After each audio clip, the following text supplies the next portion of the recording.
podcast for curious mind.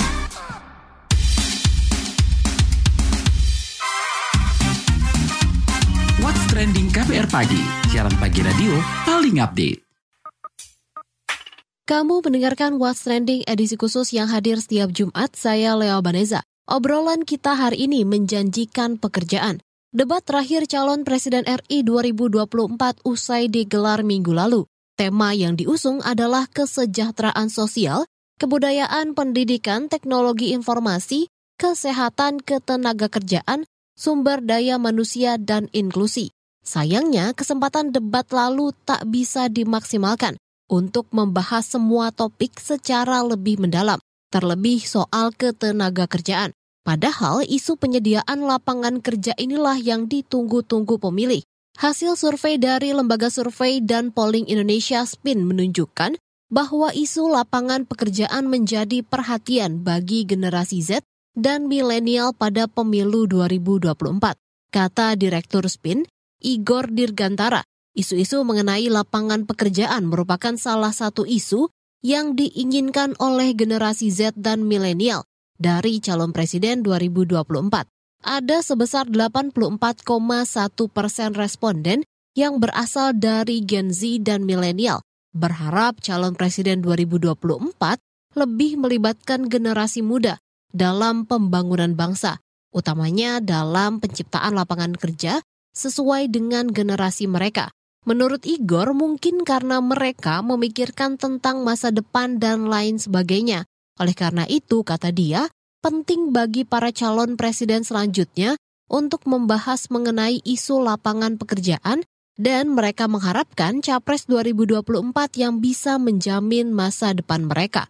Hal ini sejalan dengan hasil pengumpulan pendapat via telepon Litbang Kompas yang digelar pada 29 Januari sampai 2 Februari 2024. Dalam survei itu, sebanyak 510 responden dari 34 provinsi ditanya, dalam bidang ketenagakerjaan, sumber daya manusia, dan inklusi, apa prioritas yang paling diharapkan untuk dibahas? Mayoritas responden, yakni sebesar 62,1%, menjawab penyediaan lapangan pekerjaan menjadi yang terutama. Karena tak dibahas tuntas saat debat, maka di What's Trending kali ini kita bakal kupas saja rencana para capres dalam menyediakan lapangan kerja. Bareng News Editor KBR Reski Novianto usai jeda. What's Trending KBR Pagi, siaran pagi radio paling update. Balik lagi di What's Trending edisi khusus setiap Jumat, topik kita kali ini menjanjikan pekerjaan. Kalau kita tengok data Badan Pusat Statistik BPS pada Agustus 2023 menunjukkan ada 7,8 juta orang pengangguran. Data yang sama juga menyebutkan tingkat pengangguran terbuka yaitu sebesar 5,32%. Turun 0,54% poin dibandingkan tahun sebelumnya. Menteri Ketenagakerjaan Ida Fauzia juga mengungkap bahwa tingkat pengangguran pada kelompok usia muda cukup tinggi. Data BPS Agustus 2023 menunjukkan bahwa tingkat pengangguran tertinggi terdapat pada jenjang pendidikan SMK dan SMA. Universitas ikut menyumbangkan 5,18%, diploma 4,79%. Kalau kita lihat berdasarkan umur, tingkat pengangguran tertinggi pada kelompok usia muda cukup tinggi, jumlahnya 25,77%. Kemudian di bawah itu adalah kelompok usia 15-19%. Ini lebih kecil karena mereka masih menempuh pendidikan. Jumlahnya itu 16,85%. Tingkat pengangguran terbuka merupakan indikator yang digunakan untuk mengukur tenaga kerja yang tidak terserap oleh pasar kerja dan menggambarkan kurang termanfaatkannya pasokan tenaga kerja. Jika tingkat pengangguran terbuka Agustus 2023 sebesar 5,32%, hal ini berarti dari 100 orang angkatan kerja terdapat sekitar 5 orang pengangguran. Nah, Reski, sebenarnya ketiga pasang capres-cawapres ini sebetulnya tuh udah concern belum sih soal pengangguran dan penyediaan lapangan kerja nih, Res? Iya, Le. Untuk menjawab itu, kita telusuri dokumen visi misi mereka ya. Dimulai dari pasangan Anies Baswedan, Muhaimin Iskandar nih. Pasangan nomor urut 1 ini memberikan janji terkait ketenagakerjaan. Aku sebut beberapa di antaranya ya. Yang pertama, menciptakan minimal 15 juta lapangan pekerjaan baru termasuk pekerjaan hijau atau green jobs pada 2025 sampai 2029. Oke. Nah, yang kedua, menciptakan lapangan kerja berkualitas di seluruh sektor, termasuk di sektor industri manufaktur untuk menurunkan tingkat pengangguran terbuka menjadi 3,5 sampai 4% di 2029. Kemudian menciptakan lapangan kerja berkualitas dan menurunkan proporsi pekerja sektor informal menjadi 50% 2029 juga.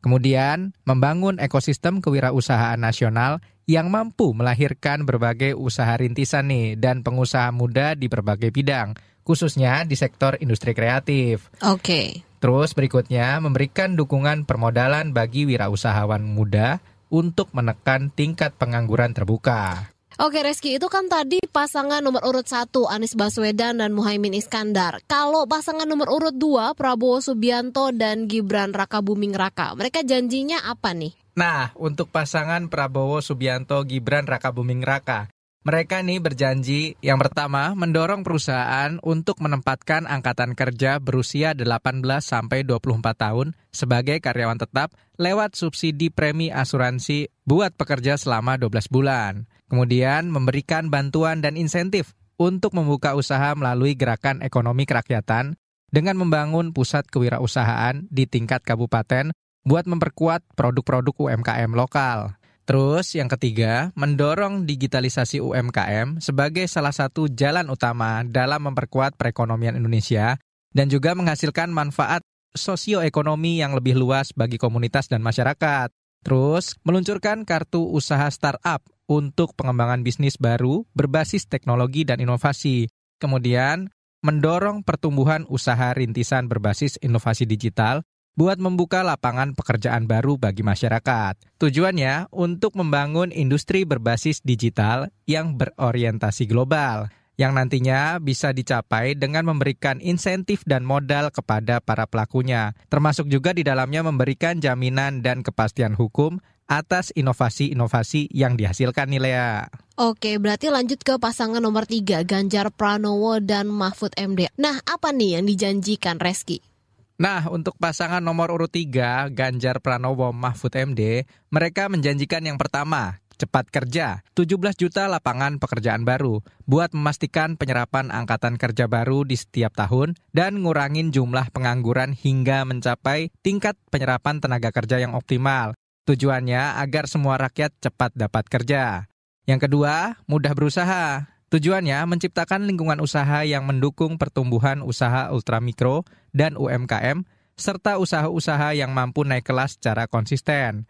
Melalui penataan dan implementasi regulasi untuk menjamin kepastian hukum, serta menempatkan rakyat sebagai pusat dalam kegiatan berusaha. Nah, mereka juga bakal memastikan alokasi kredit perbankan minimal 35% untuk koperasi, UMKM, dan perusahaan rintisan diikuti dengan pelatihan serta fasilitasi akses pasar. Berikutnya, pertumbuhan ekonomi rata-rata mencapai 7%.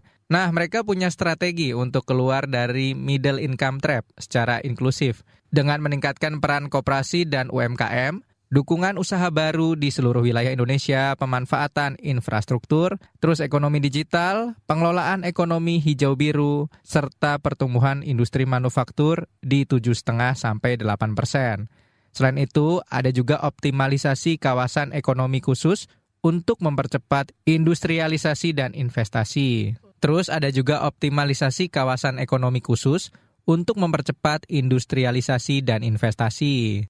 Terus yang berikutnya ada Made in Indonesia. Tujuannya meningkatkan kapasitas produksi dalam negeri untuk memenuhi kebutuhan domestik dan pertumbuhan industri nasional. Selain itu juga menempatkan Indonesia pada posisi daya saing strategis di pasar global. Yang terakhir ada ekonomi kreatif makin melaju. Tujuannya untuk menjadikan pelaku ekonomi kreatif jago kandang nih. Dan jago tandang juga lewat pendampingan profesional, bahan baku, teknologi, permodalan, hak cipta, pasar, koneksi industri, dan ruang publik, serta memperbanyak infrastruktur Creative Hub di setiap daerah. Oke Reski, tapi kita semestinya tahu dulu nih soal tantangan di sektor ketenagakerjaan yang bakal dihadapi para calon pemimpin itu. Kalau Direktur Eksekutif Indef Esther Sri Astuti mewanti-wanti soal pekerjaan yang mungkin tak lagi relevan di masa depan. Saya rasa nanti banyak pekerjaan yang tidak akan ada lagi di pasar tenaga kerja ya. Contoh paling gampang adalah dulu kan ada penjaga loket tol ya. Sekarang pakai e-tol semua. Jadi itu nanti ada jenis-jenis pekerjaan yang tidak akan ada lagi di pasar tenaga kerja. Nah, ini harus diantisipasi karena disruption era tadi. Setali tiga uang, Menaker Ida Fauziah juga sempat menyinggung ini. Beberapa jenis pekerjaan diprediksi akan hilang, akan digantikan dengan jenis pekerjaan baru di masa depan. Kita semakin dituntut untuk meningkatkan keterampilan-keterampilan terkait pemanfaatan teknologi digital. Artinya kita perlu gagasan atau rencana yang tepat sasaran menjawab tantangan tersebut. Kita akan bahas lebih lanjut usai jeda. What's Trending KBR Pagi, siaran pagi radio paling update. Newsbeat. Jeddah Historic District Program GHD bersama Komisi Saudi Heritage mengungkap temuan 25.000 fragmen artefak dari periode sejarah Islam di Jeddah. Dikabarkan penemuan artefak ini bagian dari inisiasi putra mahkota Muhammad bin Salman. Dilaporkan temuan artefaknya ada yang tertanggal Khalifah Rasyidun dari Masjid Utsman bin Affan pada abad ke-7 hingga ke-8 sebelum Masehi. Bahkan, beberapa potongan artefak yang ditemukan berasal dari sejarah Islam seperti era kekhalifahan Abbasiyah. Di 2023, pasar game online dikabarkan mengalami kenaikan 6% ketimbang tahun lalu. Pertumbuhannya ditaksir mencapai 166 miliar US dollar dan 85,76 miliar dolar datang dari game seluler. Namun dikatakan, pasar game didominasi pengembang game asal Tiongkok. Pengembang game Tiongkok dikabarkan mengedepankan penciptaan game berkualitas tinggi, inovasi yang berkelanjutan, dan strategi ekspansi global yang agresif. Pasar utama pengembang game asal Tiongkok adalah Amerika Serikat, Jepang, dan Korea Selatan.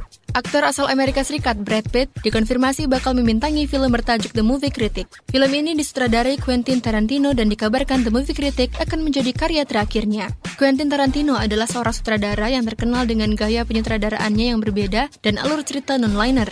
Beberapa film dari Quentin Tarantino adalah Once Upon a Time in Hollywood, Kill Bill, Death Proof, dan beberapa film lainnya. Kabarnya, The Movie Critic akan berlatar tahun 1977 di Los Angeles, Amerika Serikat. Film ini akan mengisahkan seorang kritikus film yang bekerja di sebuah media ternama The Popstar Pages.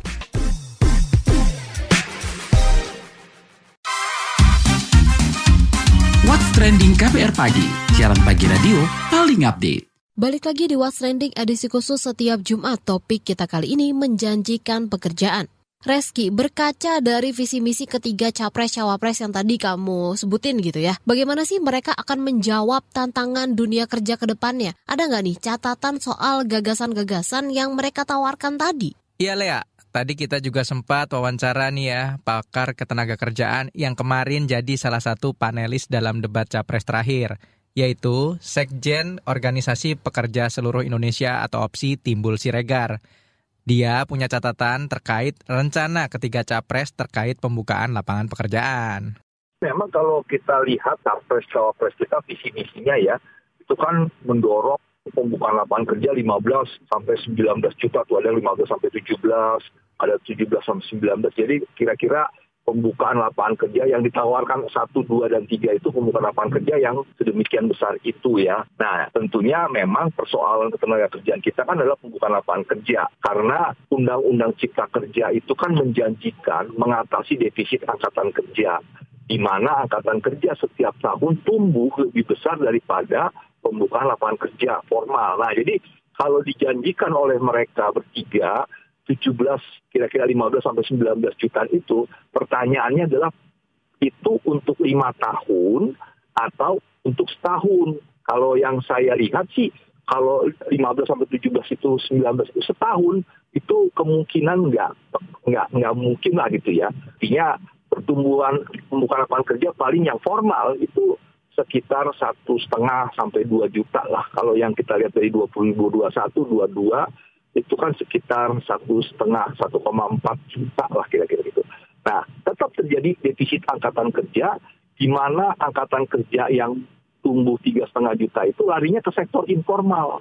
Jadi struktur angkatan kerja kita memang didominasi 59,41% itu di informal, 40%-an itu di sektor formal. Jadi informal tetap masih mendominasi. Nah, jadi pertanyaan yang kedua memang itu 15-19 itu bisa nggak untuk menyeimbangkan ke sektor formal dan informal kan gitu. Nah, jadi kalau kita lihat pertumbuhan realisasi investasi memang semakin tinggi di Indonesia, semakin besar. Tapi ternyata realisasi investasi itu banyak di sektor padat modal, bukan di padat karya. Nah, jadi kembali kita masih melihat janji para paslon ini belum bisa difokuskan sebenarnya mau dibawa ke sektor formalkah atau informal, kalaupun formal di sektor mana saja. Dan kalau memang sektor informal ya seperti sekarang juga kebanyakan di sektor informal seperti itu. Nah, kalau mengacu pada data tadi, kan kelompok usia muda lah yang paling banyak menganggur. Mestinya mereka juga nggak sih, Reski, yang punya harapan besar ke depannya? Iya benar nih, Le. Menaker Ida juga mengungkap kalau generasi muda punya sejumlah keinginan sehubungan dunia kerja. Kita juga harus mengenal aspirasi generasi muda terhadap dunia kerja. Hasil survei Dell Technologies di 15 negara tahun 2022 menunjukkan bahwa 12% generasi Z meminta hadirnya akses digital di seluruh layanan publik. Peluang kerja dan karir support sebagai prioritas pertama permintaan mereka terhadap investasi yang dilakukan oleh pemerintah. Kemudian 40% generasi Z melihat bahwa mempelajari keterampilan digital yang baru sangatlah esensial bagi karir mereka di masa depan. Dan ada 44% di antara mereka mengatakan bahwa dunia pendidikan dan dunia bisnis harus bekerja sama untuk mengatasi gap keterampilan digital ini. Ini aspirasi mereka, dan mereka tadi saya katakan prosentasenya 53%.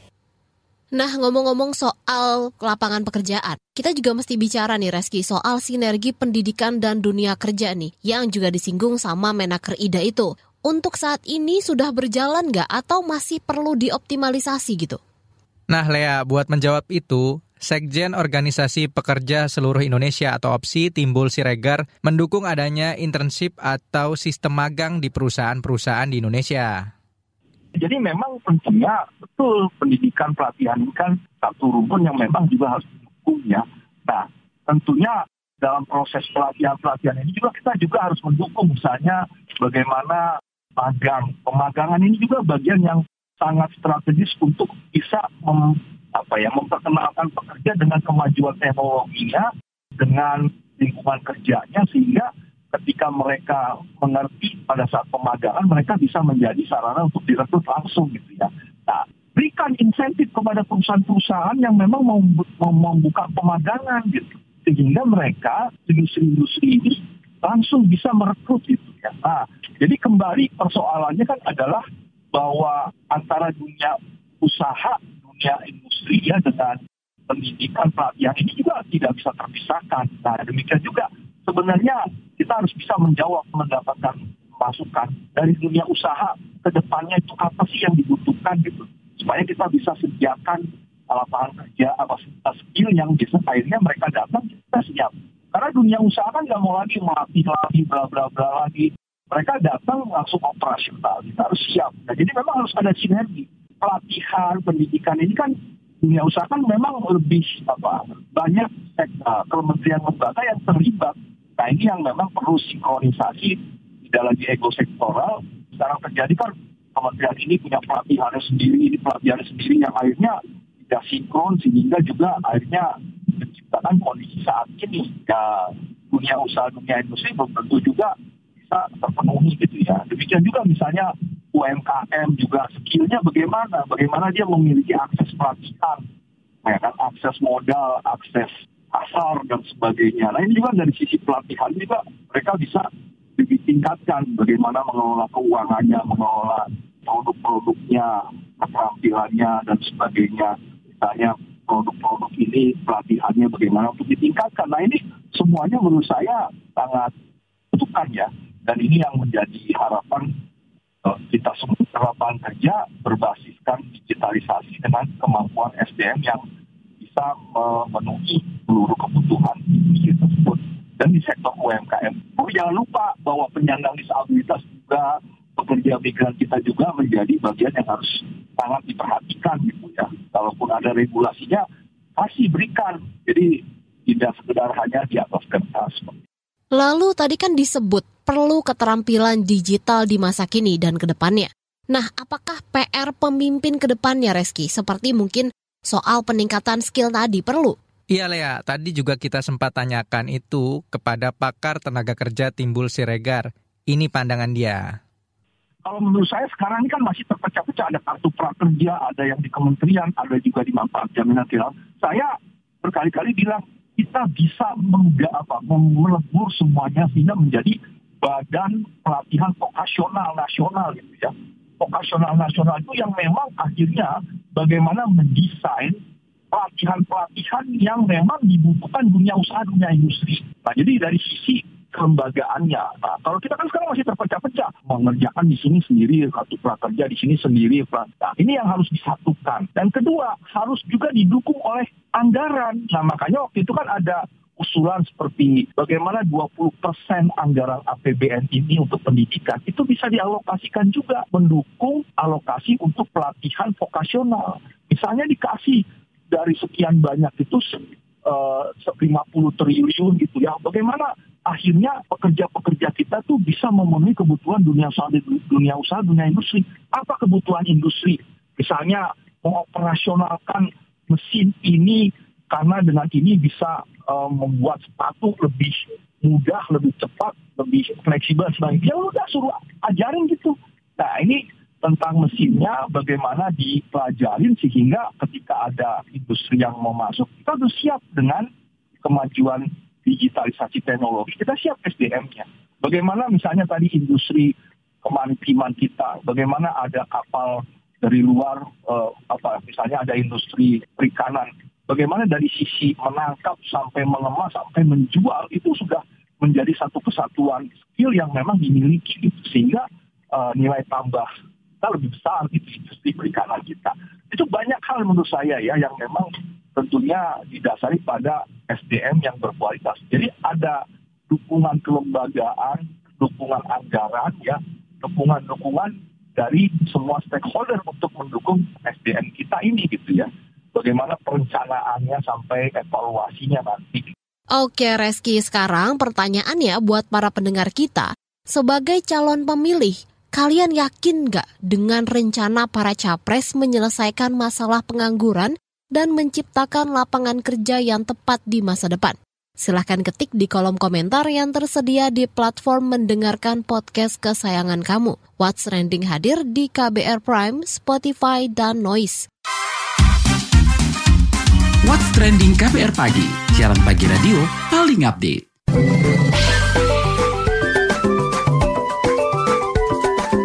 WhatsApp Indonesia.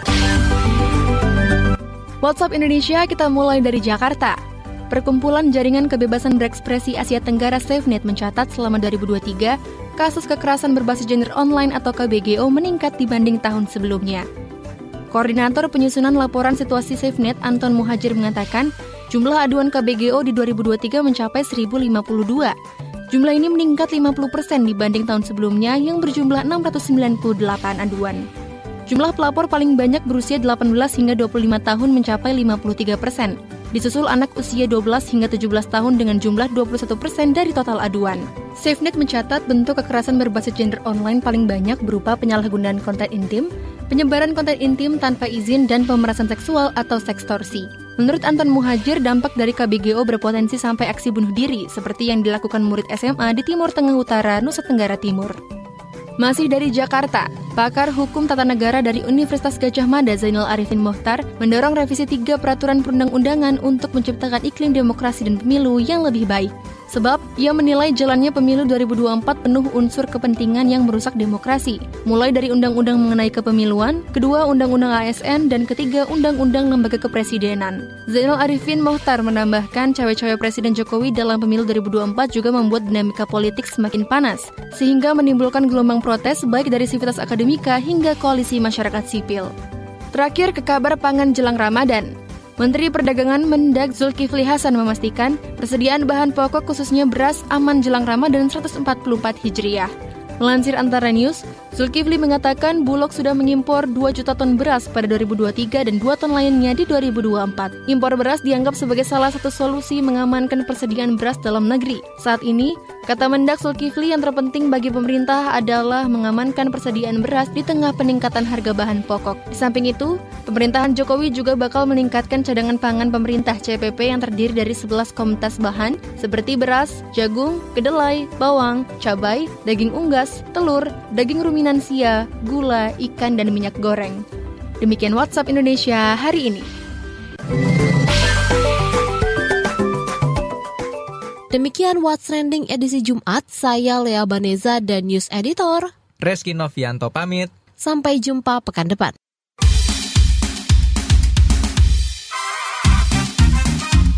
What's Trending KBR Pagi, siaran pagi radio paling update.